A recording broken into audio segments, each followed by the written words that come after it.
ఎన్టీఆర్ జిల్లా నందిగామ మండలం అంబారుపేట శ్రీ సత్యమ్మ అమ్మవారి తిరునాళ్ల మహోత్సవాన్ని పురస్కరించుకుని 3వ రోజు అంగరంగ వైభవంగా మల్లెలతో అమ్మవారిని అర్చన కార్యక్రమం నిర్వహించారు.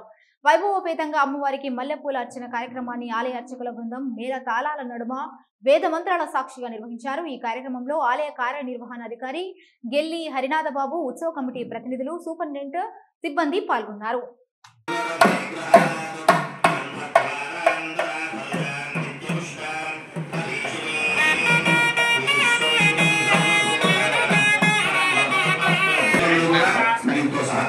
అందరూ కూడా చెప్పాలి.